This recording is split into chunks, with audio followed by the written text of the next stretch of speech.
Welcome to the Daily Current Affairs by CivicCentre IAS, where we try to discuss the important articles from the Hindu, the Indian Express, and the PIB from the UPSC CSC Prelims perspective. Displayed are the list of articles which we are going to discuss in today's video. The first article of the day says that the Prime Minister Shri Narendra Modi launched various initiatives related to the agriculture and animal husbandry sector worth around 23,300 crore in Vashim of Maharashtra today. In this context, let us look at the several agricultural initiatives. Firstly, PM-KISAN Samman Nidhi 18th installment. Under this, it dispersed 20,000 crore rupees to around 9.4 crore families.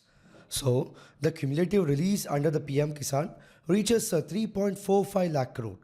Secondly, the Nemo Shetkari Mahasnam Nidhi Yojana of the 5th installment, which launched 2,000 crore rupees installment benefiting around 90 lakh farmers in Maharashtra.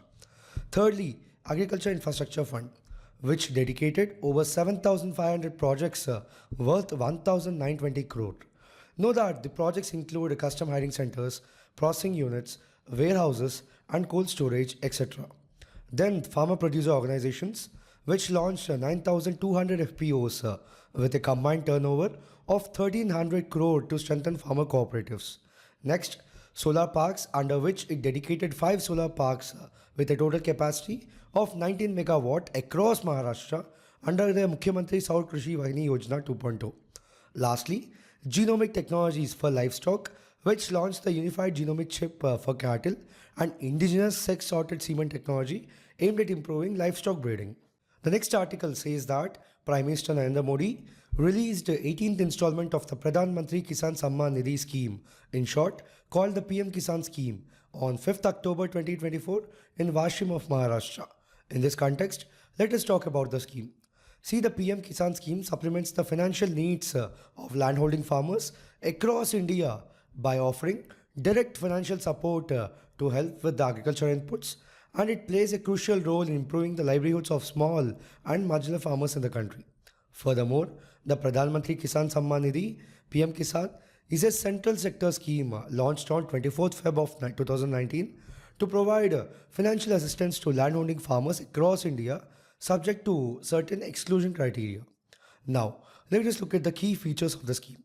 Firstly, a financial assistance of Rs 6,000 annually is transferred into 3 equal installments of 2,000 each. Know that the funds are directly transferred to the Aadhaar-synced bank accounts of the farmers through direct benefit transfer, ensuring transparency and eliminating middlemen. Secondly, digital infrastructure, under which a farmer-centric digital system has been implemented for the transparent registration and verification of the beneficiaries, ensuring the benefits reach the targeted families effectively. Notably, certain categories of farmers are excluded from receiving benefits under the PM-KISAN scheme, which are institutional landholders, former and current holders of constitutional posts, former and current ministers, MPs, MLAs, mayors, and chairpersons of district panchayats, serving or retired officers and employees of the state or central government, including the PSUs and autonomous bodies, superannuated pensioners are receiving 10,000 rupees or more in monthly pension, and lastly, income tax payers from the previous assessment year. The third article of the day says that CBI, ED, police, customs or judges do not arrest people through video calls, according to the Indian Cybercrime Coordination Center, in short called the I4C, in a public advisory issued in the view of raising concerns of digital arrest crimes in the country. In this context, let us talk about I4C, in short, which is the in short for the Indian Cybercrime Coordination Center. See, the Indian Cybercrime Coordination Center is an initiative of the Ministry of Home Affairs of the Government of India to deal with cybercrime in the country in a coordinated and comprehensive manner. Notably, the I4C focuses on tackling all the issues related to cybercrime for the citizens, which includes improving coordination between various law enforcement agencies and the stakeholders, driving change in the country's overall capability to tackle cybercrime and to improve citizen satisfaction levels. So, the Indian Cybercrime Coordination Center scheme was approved on 5th October of 2018. Since its rollout, it has worked towards enhancing nation's collective capability to tackle cybercrimes and develop effective coordination among the law enforcement agencies. Significantly, the I4C was dedicated to the nation on 10th January 2020 by the Honorable Home Minister. Then if we look at the objectives of the I4C, firstly, to act as a nodal point to curb cybercrime in the country. Secondly, to strengthen the fight against cybercrime committed against women and children. Thirdly, to facilitate easy filing cybercrime related complaints and identifying cybercrime trends and patterns. Then to act as early warning system for law enforcement agencies for proactive cybercrime prevention and detection. Next, awareness creation among public about preventing cybercrime. And lastly, assist states or UTs in capacity building of police officers, public prosecutors, and judicial officers in the area of cyber forensic, investigation, cyber hygiene, cyber criminology, etc. The next article says that under the revised norms that the Union Cabinet on Thursday approved classical language status to Marathi, Bengali, Assamese, Pali, and Prakrit. So a gazette notification to this effect was issued on October 4th. Know that before this, India had 6 classical languages, which are Tamil, Telugu, Malayalam, Kannada, Sanskrit, and Odia. In this context, let us talk about classical languages. So, what will the classical language tag mean for these languages? See, officials say that the broader cultural and academic impact of this designation will extend nationally and internationally. So, the Ministry of Education takes steps to promote classical languages. Notably, 3 central universities were established in 2020 for the promotion of Sanskrit. Firstly, the Central Institute of Classical Tamil was set up in 2008 to facilitate the translation of the ancient Tamil texts and offer courses in Tamil. Similarly, centers of excellence have also been set up for the study of Kannada, Telugu, Malayalam, and Odia. So, when and how the concept of classical language arise? See, following the demands from various states, the UPA-1 government decided to create a category of Indian languages known as classical languages and laid down various criteria for this status. So, on October 12th of 2004, Tamil became the first Indian language to receive classical language status due to its high antiquity and rich literary tradition. Next, in the following month, the Ministry of Culture set up a linguistic experts committee under the Sahitya Academy to examine proposals for classical language status from various states and bodies. Then on November 25, Sanskrit was declared as a classical language. Subsequently, this status was conferred upon Telugu, Kannada, Malayalam, and Odia. What do you think is the latest criteria for classical languages? So on July 25 this year, the LEC unanimously revised the criteria for classical status. The criteria now includes, firstly, high antiquity of early texts and recorded history over a period of 1500 to 2000 years. Secondly, a body of ancient literature or texts which is considered a heritage by generations of speakers. Thirdly, epigraphic and inscriptional evidence.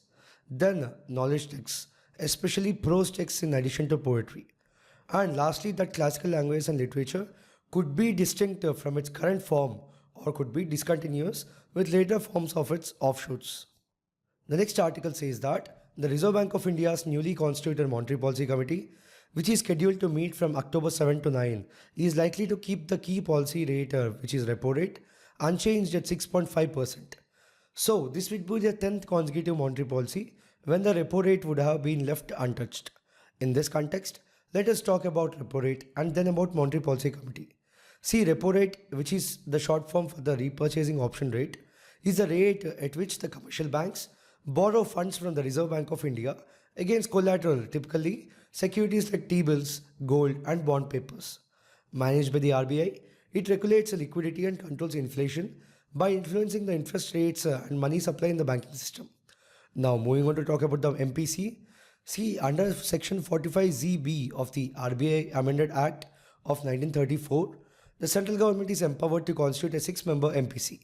Notably, the MPC is entrusted with the task of fixing the benchmark policy rate required to contain inflation within the specified target level. What about its composition? See, the MPC will have 6 members consisting of RBI Governor, the RBI Deputy Governor in charge of the monetary policy, 1 official nominated by RBI Board, and the remaining 3 members would represent the Government of India. Furthermore, the external members hold office for a period of 4 years. Know that the quorum for a meeting shall be 4 members, at least one of whom shall be the Governor, and in his absence, the Deputy Governor who is the member of the MPC. So the MPC takes decisions based upon majority vote. So in case of a tie, the RBI Governor will have the second or casting vote. Hence the decision of the MPC would be binding on the RBI.